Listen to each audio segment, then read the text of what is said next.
தாய் தமிழ் உறவுகள் அனைவருக்கும் அன்பு வணக்கம். இன்னைக்கு நம்ம இந்த காணொலியில் எதை பத்தி பார்க்க போறோம் அப்படின்னா, தொடர்ச்சியாக நாம் தமிழர் கட்சியினுடைய கூட்டத்தில் ஏற்படக்கூடிய சலசலப்பு, அதற்கு பின்னால அதிமுகவினுடைய கூட்டத்தில் ஏற்படும் சலசலப்பு. இது ஏன் தொடர்ச்சியாக இது நடைபெறுகிறது அப்படிங்கிறத பத்தி தான் இந்த காணொலியில நம்ம பார்க்க போறோம். நாம் தமிழர் கட்சி இந்த மண்ணுக்கும் மக்களுக்குமான எல்லா பிரச்சனையும் கையில எடுத்து, எதெல்லாம் இந்த மண்ணுக்கும் மக்களுக்கும் இந்த இனத்துக்கும் மொழிக்குமான பிரச்சனையாக இருக்கிறதோ அதை பத்தி எல்லாம் ஒவ்வொரு பொதுக்கூட்டங்கள் போட்டு அதை மக்கள்கிட்ட கொண்டு போய் ஒரு விழிப்புணர்வாக அதை மக்கள்கிட்ட கொண்டு போய் சென்றடையணும் அப்படின்னு சொல்லி அதை பேசுறாங்க. இப்ப குறிப்பா சமீபத்துல வந்து பாத்தீங்கன்னா, திருவண்ணாமலையில ஒரு பொதுக்கூட்டம் நடைபெறுகிறது. அந்த பொதுக்கூட்டத்திலும் பத்திரிகையாளர் என்ற போர்வையில வந்த சிலர்கள் அங்கு ஒரு சலசலப்பை ஏற்படுத்துறாங்க.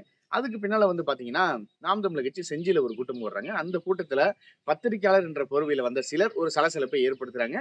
அந்த காணொளி என்ன ஆகுதுன்னா, உடனே ஒரு வைரல் ஆகுது. சீமான் அவர்கள் ஒரு கோபத்தினுடைய உச்சிக்கு சென்று அந்த மேடையிலிருந்து கீழே இறங்கி, அவர் இறங்கி போனதாக இருக்கட்டும், இதை வைத்து ஒரு ட்ரோல் மெட்டீரியல் ஆக்கி, இந்த தமிழக வெற்றி கழகமாக இருக்கட்டும், இல்ல வந்து உடன்பிறப்புகள் இந்த திமுகவை சேர்ந்த ஊபிகளாக இருக்கட்டும், இந்த காணொலியை வெட்டி திரித்து அதுல வந்து கொஞ்சம் நூலு கீழு எல்லாத்தையும் சேர்த்து அப்படி இந்த காணொலி வேற மாதிரி பரப்புறாங்க. அதே போல வந்து பாத்தீங்கன்னா அதிமுக கூட்டம். அதிமுக தொடர்ச்சியாக இந்த தேர்தல் காலங்கள் வந்த உடனே தொடர்ச்சியாக மக்களை சந்திச்சு அவர்களுடைய தொண்டர்களை சந்தித்து பெரிய அளவுல எடப்பாடி பழனிசாமி அவர்கள் இந்த கூட்டத்தை ஒருங்கிணைத்து அவர் அந்த சாலை வழிகளில் இருக்கக்கூடிய தொண்டர்களை சந்திச்சு ஒவ்வொரு இடங்களையும் நிப்பாட்டி ஒரு வாகனத்தை நிப்பாட்டி பேசிட்டு இருக்காரு. இப்ப நேத்து வேலூர் பக்கத்தில் இருக்கக்கூடிய இந்த அணைக்கட்டுங்கிற பகுதிகளில் எடப்பாடி பழனிசாமி அவர்கள் பேசிட்டு இருக்கும்போது ஒரு ஆம்புலன்ஸ் குறுக்க வருது. குறுக்க வந்தோடனே எடப்பாடி பழனிசாமி அவர்கள் கோபத்தினுடைய உச்சிக்கே சென்று அவரும் கோபமாக சில விஷயங்களை அங்க பேசுறாரு. இதுவும் சில விஷயங்களை வந்து ட்ரோல் மெட்டீரியல் ஆக்கி உடனே இவங்க வந்து மீடியாக்கள்ல போடுறாங்க. அப்ப நமக்கு என்ன தோணுதுன்னா, கடந்த காலத்துல ஐயா ஸ்டாலின் அவர்கள் இப்படி புடிச்சுக்கிட்டு அந்த இதுல போவார்ல பஸ்ல அப்படின்னு மெட்ரோல அடிச்சு இப்போ பின்னாடி போ அப்படின்னு அடிச்சது.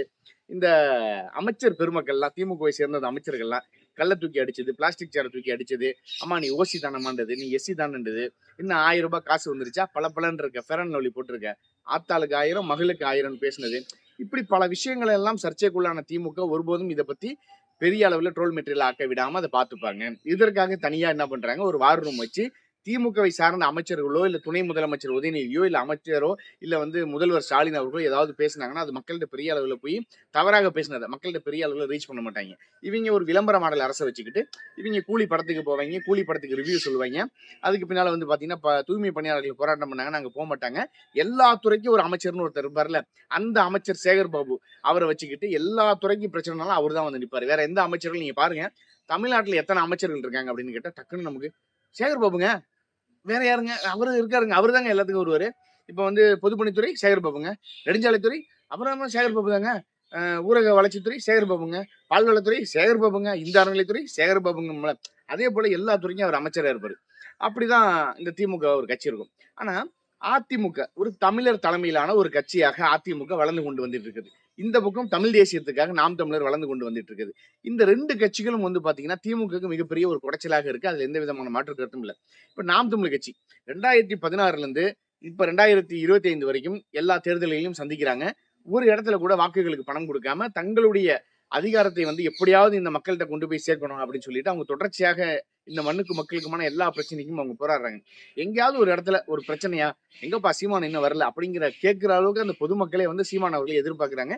இன்னும் நிறைய இளைய சமுதாய பிள்ளைகள் இந்த கல்லூரி பள்ளி மாணவர்கள்ட்ட சீமான் அவர்களுடைய பேச்சுக்கள் பெரிய அளவுல சென்று சேர்ந்திருக்கு அப்படின்னா அதுக்கு வந்து இந்த வலையொலி வந்து ஒரு முக்கியமான ஒரு பங்கு வகிக்குதுன்னு நம்ம சொல்லலாம். அப்படி இருக்கும்போது அந்த இளைய சமுதாய பிள்ளைகளும் இந்த மாணவ சமுதாய பிள்ளைகளும் சீமான் அவர்களை நோக்கி படையெடுக்கிறாங்க, சீமான் அவர்களை பெரிய அளவுல எதிர்பார்க்கிறாங்க அப்படிங்கிறது திமுகவுக்கு மிகப்பெரிய ஒரு கலக்கமாக இருக்கிறது.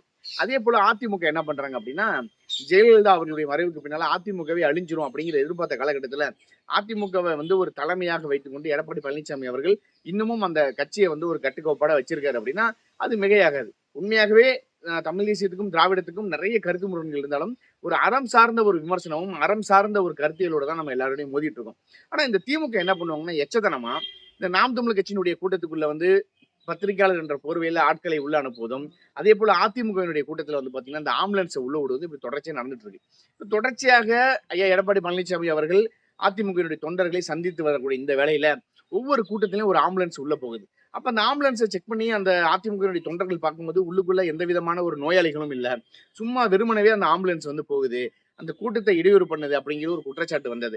அது நேற்றும் அந்த அணைக்கட்டு பகுதியில் எடப்பாடி பழனிசாமி அவர்கள் பேசும்போதும் அந்த ஆம்புலன்ஸ் உள்ள வந்ததுனால எடப்பாடி பழனிசாமி அவர்கள் ஒரு கோபத்தினுடைய உச்சிக்கு போய், என்னப்பா இப்படிலாம் பண்றீங்க, இதெல்லாம் சரியாப்பா, ஏன்பா இப்படிலாம் இருக்கீங்க, இன்னொரு தடவை இந்த ஆம்புலன்ஸ் அந்த வண்டியை நம்பர் நோட் பண்ணுங்கப்பா, இன்னொரு தடவை இந்த ஆம்புலன்ஸ் இந்த மாதிரி நோயாளி இல்லாம வந்துச்சுன்னா அப்புறம் வந்து அந்த டிரைவர் தான்ப்பா நோயாளியா போகணும் அப்படின்னு பேசினதெல்லாம் அவருடைய ஆதங்கம். அப்ப ஒரு தலைவர் அங்க பேசிட்டு இருக்காருன்னா, அத போய் இடையூறு பண்ணக்கூடிய வேலைகளை இந்த திமுக தொடர்ச்சியாக பண்ணிட்டு இருக்கு. இப்ப திமுக ஒரு 5 ஆண்டுகள் ஆட்சியில இருக்குன்னு வச்சுக்கங்களேன். இந்த 5 ஆண்டுகள்ல மக்களுக்கு நாங்கள் இந்தந்த துறைக்கு இந்தந்த பிரச்சனைகள நான் தீர்த்து வச்சிருக்கோம். மக்கள் ரொம்ப நலமாக வாழ்றாங்க. அதனால மருத்துவமனையினுடைய தரம் தரம் ரொம்ப உயர்வாக இருக்கு. அரசு பள்ளிக்கூடங்களுடைய தரம் உயர்வாக இருக்கு. நாங்க உயர்த்தி காட்டியிருக்கோம். தொழில் வளத்தை நாங்க வந்து உயர்த்தியிருக்கோம். வேலை வாய்ப்புகள நாங்க உயர்த்தியிருக்கோம். இங்க தமிழ்நாட்டில இருக்கக்கூடிய நிலத்தடி நீர் மட்டத்த நாங்க உயர்த்தியிருக்கோம். நிறைய குளங்கள், ஆறுகள், ஏரிகள் போன்றவற்றை நாங்கள் தூர்வாரி இருக்கோம். நாங்கள் பராமரிப்பு பண்ணியிருக்கோம். இன்னும் சொல்லணும்னா, எத்தனையோ நலத்திட்டங்களை நாங்க மக்களுக்கு குடுத்துருக்கோம். இதனால தமிழ்நாடு வந்து பெரிய அளவுல உயர்ந்து நிக்குது. அப்படின்லாம் சொல்லி மக்கள்ட்ட போய் வாக்கு கேட்க மாட்டாங்க. ஆனா அவங்க விளம்பர மாடல் தானே. விளம்பரத்தை வைத்துக் கொண்டு தானே அரசியல் செய்வது.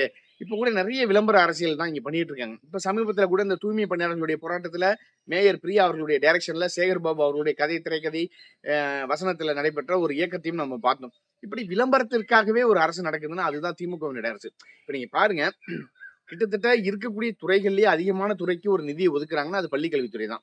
அப்படி இருந்துமே 207 பள்ளிக்கூடங்களை இந்த அரசு மூடுகிறதுன்னா, ஏதாவது ஒரு இடத்துல நாங்க டாஸ்மாக்க மூடுறோம், வருமானம் இல்ல அப்படின்னு மூடுறாங்களா? கிடையாது.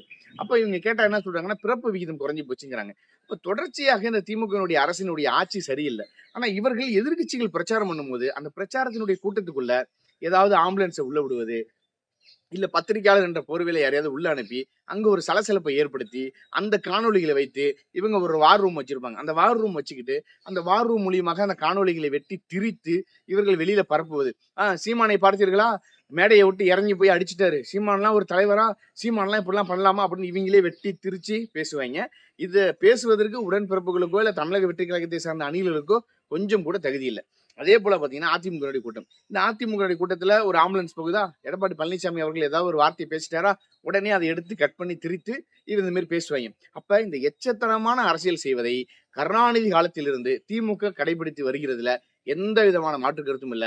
கருணாநிதி எப்பேர்ப்பட்ட அயோக்கியத்தனமான, ஊழலான ஒரு ஆட்சியை குடுத்தாரோ, அப்படிப்பட்ட ஒரு அயோக்கியத்தனமான ஒரு ஊழலான, மக்கள் வாழ்வதற்கே வழியற்ற ஒரு ஆட்சியாக இந்த திமுகவினுடைய ஆட்சி இருக்குங்கிறத சொன்னா மிகையாகாது. அப்படிதான் இந்த ஆட்சி இருக்கு. இப்ப இங்க மக்கள் வாழ முடியல, பெண்கள் வாழ முடியல, குழந்தைகள் வாழ முடியல, விவசாயிகள் வாழ முடியல. அரசு போக்குவரத்து ஊழியர்களா போராட்டம் பண்ணணும், செவிலியர்களா போராட்டம் பண்ணணும், ஆசிரியர்களா போராட்டம் பண்ணணும். அப்ப இந்த ஆட்சி என்பது மக்களுக்கான ஆட்சியாகவே இல்ல. இதெல்லாம் போய் மக்கள்ட்ட போய் ஓட்டு கேட்கும்போது அவங்க என்ன சொல்லணும்? பாருங்க, நாங்க ஆட்சிக்கு வந்து இந்த 5 ஆண்டுகள்ல முடிவடைய போகிறது. இந்த 5 ஆண்டுகள் நாங்கள் அவ்வளவு நலத்திட்டங்கள் செஞ்சிருக்கோம். தேனாரும், பாலாறும் ஓடுகிறது. தமிழ்நாடு அமைதி பூங்காவா இருக்கு. அப்படின்னு போய் ஓட்டு கேட்டா மக்கள் என்ன பண்ணுவான்? காரி துப்பிற மாட்டான்? ஏன்டா ஒரு கட்சியினுடைய மாநில தலைவர் ஆம்ஸ்டாங் போன்றவர்களுக்கே இங்க பாதுகாப்பு இல்லைன்னா, ஒரு சராசரியான மக்களுக்கு எப்படி பாதுகாப்பு இருக்கும்? ஒரு மக்கள் குடிக்கக்கூடிய நீர், அதுல கூட மலம் கலக்கக்கூடிய ஒரு சமூகமா இந்த சமூகத்தை உருவாக்கி வச்சிருக்கியே. இதுதான் திமுகவினுடைய சாதனையா? திமுக எப்போதெல்லாம் ஆட்சி அரியணையில ஏறுகிறதோ, அப்போதெல்லாம் தமிழ்நாட்டுல வந்து சாதிய ஆணவ படுகொலைகள் அதிகரிக்கிறது, சாதிய மோதல்கள் அதிகரிக்கிறதுன்னா மிகையாகாது. அதானே நடந்துட்டு இருக்கு. அப்ப என்னன்னா, தொடர்ச்சியா திமுகவினுடைய ஆட்சிய நீங்க பாருங்க. ஒண்ணு கள்ளச்சாராயம், கஞ்சா விற்பனை, கள்ளச்சந்தையில் மது விற்பனை, அரசு மருத்துவமனைகள் தரமற்ற முறையில் இருக்கு. அரசு பள்ளிக்கூடங்கள், அரசு கல்லூரிகள், அரசு பேருந்துகள் எல்லாமே தரமற்ற முறையில இருக்கு. இப்ப தூய்மை பணியாளர்களா அவங்க வந்து தூய்மை பணி செய்றாங்களா? அவங்கள உடனே நாங்க பிரைவேட் ராம்கி என்விரோங்கிற நிறுவனத்துக்கு வந்து பிரைவேட்ல கான்ட்ராக்ட் குடுத்துருவோம். அரசு எதையுமே பார்த்துக்காது. அப்ப வரக்கூடிய இந்த சென்னை மாநகராட்சிக்கு வரக்கூடிய இந்த பணத்த எல்லாம் நீங்க என்னதான் பண்றீங்க? ஒண்ணுத்துக்கும் பதில் இல்ல. அப்ப நிர்வாக திறனற்ற ஒரு ஆட்சி இந்த திமுக. அப்ப அந்த ஆட்சி எத சொல்லி மக்கள்ட்ட ஓட்டு கேட்பாங்க? எதையும் சொல்லி கேட்க முடியாது. அப்ப என்ன பண்ணும்னா, அவங்களுக்கு மிகப்பெரிய பலமாக ஒரு பலவீனமாக ஒரு கட்சிகள் இருக்கிறதா? அப்ப என்னன்னா, நாம் தமிழர் என்ற ஒரு கட்சி மிகப்பெரிய ஒரு அசுர வளர்ச்சி அடையக்கூடிய ஒரு கட்சியாக இருக்கு. செல்லும் இடமெல்லாம் சீமானுக்கு மிகப்பெரிய வரவேற்பு இருக்கு. மக்கள் வந்து சீமான் அவர்களை தேடுறாங்க. இளைய சமுதாய பிள்ளைகள் சீமான தேடுறாங்க அப்படின்னா, திமுகவுக்கு ஒரு கலக்கம் வரும்ல. அப்ப என்ன பண்ண முடியும்? சீமான் பேசக்கூடிய பேச்சுக்கு பதில் சொல்ல முடியாது. சீமான் கேட்கக்கூடிய கேள்விகளுக்கு பதில் சொல்ல முடியாது. சீமான் எடுத்து வைக்கக்கூடிய விவாதங்களுக்கு எந்த கட்சியை சார்ந்தவர்களும் பதில் சொல்ல முடியாது. குறிப்பா திமுக சார்ந்தவங்கலாம் பதிலே சொல்ல முடியாது. சீமான் கேட்கிற கேள்வி எல்லாம் திமுக காரன் பார்த்தானா தூக்கு மாட்டில தான் சாகணும். அப்படிப்பட்ட கேள்வி கேட்பாரு. அப்படி இருக்கும்போது எதை வைத்து இவங்க பேச முடியும்? இவர் வந்து சீமான் பணத்துக்காக பணத்தை பார்த்து ஆசைப்படக்கூடியவரா? கிடையாது. இல்ல நாங்க ஒரு 20 சீட்டு தரோம் வாங்க எங்க கூட்டணிக்கு அப்படின்னா போற ஆளா? கிடையாது. புலி என்ற ஒரு குணத்துல எப்படி இருக்குமோ அதே போல புலியோட குணம் மாரி சீமான் இருக்காரு. அப்ப என்ன ஆகும்னா, பணம் குடுத்தாலும் வாங்க மாட்டாரு. சீட்டு குடுத்தாலும் வாங்க மாட்டாரு. கூட்டணிக்கு கூப்பிட்டாலும் வரமாட்டாரு. அப்ப எப்புட்றா அந்த சீமான சமாளிக்கிறது? அப்ப நம்ம என்ன பண்ணுவோம்? சீமான வந்து ஒரு நெகட்டிவ் ஃப்ரேம் நம்ம வந்து ஷேடோ வந்து சீமான் மேல காட்டணும். அப்ப சீமான் பேசுறாரா? அவரு வந்து ஒரு ஷார்ட் டெம்பர். அவர்கிட்ட போய் கோவத்துல ஏதாவது ஒண்ணு கேட்டோம்னா டக்குன்னு கோவப்பட்டுருவாரு. அப்படின்னு ஒரு இத வச்சுக்கிட்டு, ஒரு பத்திரிக்கையாளர் என்ற பொறுப்பில சில பேர அனுப்பி ஒரு கேள்வி கேட்பது. இந்த பக்கம் அதிமுகன்ற கட்சியே காணாம போச்சு. அதிமுகன்ற கட்சி உடைஞ்சு போச்சுன்னு சொல்லுவாய்ங்க. இந்த பக்கம் எடப்பாடி பழனிசாமி போற இடத்துல கூட்டம் வருதா, உடனே ஒரு பயம் வரும். ஐய்யய்யோ! இத எப்படியாவது நம்ம தடுத்து நிப்பாட்டணுமே என்ன பண்றது? சரி ஆம்புலன்ஸ விடு. இந்த மாரி ஐடியாலாம் யார்றா உங்களுக்கு குடுக்குறது? வெக்கமா இல்ல? கேவலமா இல்ல? சோத்துல உப்பு போட்டு தானே திங்கிறீங்க. உங்களுக்கெல்லாம் அறிவு இல்ல. கொஞ்சம் கூட. ஒரு கட்சியினுடைய தலைவர்கள் இங்க பேசுறாங்கன்னா, அத போய் தடுத்து நிப்பாட்டுறதுக்கு ஒரு ஆம்புலன்ஸ் விடுவது, பத்திரிக்கையாளர் என்ற போர்வையில சில நபர்களை அங்க உள்ள விடுவது, எதற்கு இந்த எச்சத்தரமான வேலை? அப்ப கருணாநிதி எந்த மாரியான ஒரு வேலைகளை செஞ்சாரோ, அதே வேலைய தான் ஸ்டாலினும் செய்றாரு. ஊழல் ஆட்சி, மக்கள் நலனுக்கான ஆட்சியே கிடையாது இது.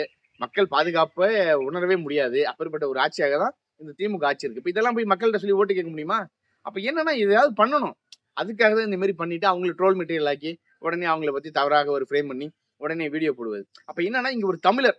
ஐயா எடப்பாடி பழனிசாமி ஒரு தமிழர். இங்க நாம் தமிழர் கட்சியினுடைய தலைமை ஒருங்கிணைப்பாளர் அண்ணன் சீமான் ஒரு தமிழர். ஐயா எடப்பாடி பழனிசாமி அவர்கள் கடந்த காலத்துல திராவிடம்னா என்னன்னு கேட்டதுக்கு, திராவிடம்னா எனக்கு என்னங்க தெரியும்? அதெல்லாம் யாராவது அறிஞர்கள்ட்ட போய் கேளுங்கன்னு போயிட்டாரு. அவர் ஒரு பச்சை தமிழராக ஒரு திராவிட கட்சியில இருந்தாலும் அவர் ஒரு பச்சை தமிழர். இந்த பக்கம் அண்ணன் சீமான் ஒரு பச்சை தமிழர். அப்ப இரு பெரும் தமிழர்கள் இங்க வந்து பெரும் ஆளுமையாக வரும்போது, இங்க வந்து இருக்கக்கூடிய இந்த தெலுங்கர்களுக்கு எரிய தானே செய்யும். அப்ப என்ன பண்றது? அப்ப இவங்களுக்கே வலிக்க தான் செய்யும், எரிய தான் செய்யும். நான் என்ன பண்ண முடியும்?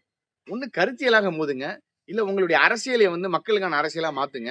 உங்ககிட்ட ஆட்சியும், அதிகாரமும் இருக்கு. அந்த அதிகாரத்தை மக்களுக்கான ஒரு நல்ல பயனுள்ள ஒரு அதிகாரமா மாத்துங்க. அதெல்லாம் செய்ய மாட்டோம் அப்படின்னா, கடைசி வரைக்கும் திமுக என்ற ஒரு கட்சி வீழ்ச்சியை நோக்கி தான் செல்லும். இதுதான் உண்மை. மீண்டும் ஒரு காணொளியில் சந்திப்போம். நன்றி.